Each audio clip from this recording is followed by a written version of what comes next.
So we are getting really close to being done on gathering materials. I found some old siding today some old fencing that will become new siding. And then I was looking for some old like metal roofing or something that I could use for a heat shield for the stove.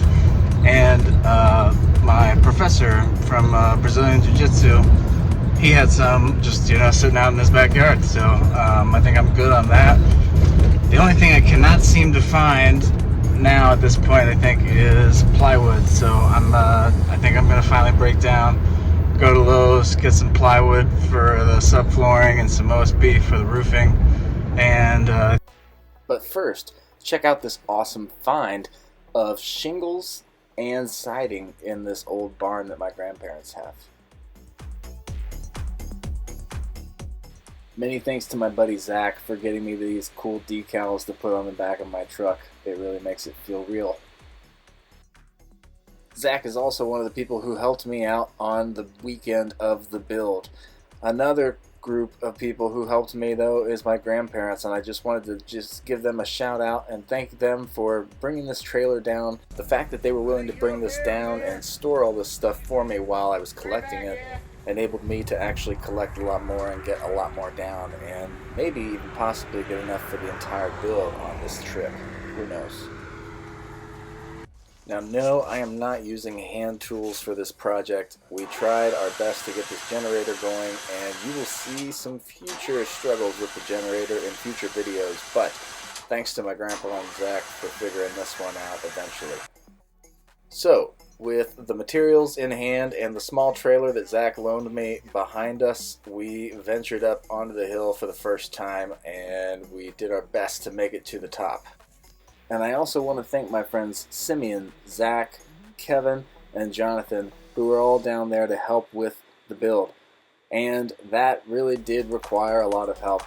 First was just getting the materials up, because as you can see, we had some issues with the battery on the gator, and that was causing us to not be able to actually get the materials up the hill.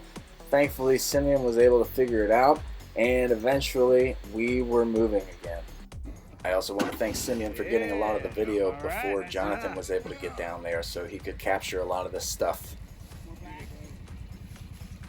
Progress was often halting at best, but we did somehow figure out how to eventually work through most of the challenges, whether it was just a little ingenuity or just a little bit of extra weight well placed. We were able to get things moving and get up the hill.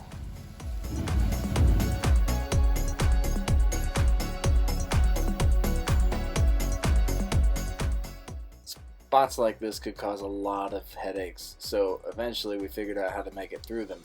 But we got stopped quite a few times, but I'm happy to say that each trip took less time than the trip before it. Now, one of the spots that would always trip us up, though, was right here, because for some reason these roots jutted out and it took us forever to figure out how to get past it. Now, on the way back, we tried to get rid of as many impediments as possible, and we documented some of it on TikTok. So make sure to follow us on TikTok at My Neck of the Woods with Arch, and you can get a little bit more real-time updates than you can through YouTube. Now, while Kevin is attacking those impediments, I will say that you may have noticed I did not show you the site yet. You're going to have to either follow on TikTok or wait another week when our next video comes out, and that's when you'll actually get to see some of the site that we have picked. Many thanks once again to all of the people who came down to help out with the tiny house build, and please stay tuned for next week's episode where we will actually start building the tiny house. If you enjoyed this episode, please hit like, subscribe, and get notified, and follow future episodes. My name's Arch Grieve, and that's what it's like from my neck of the woods. Thanks, and take care, everybody.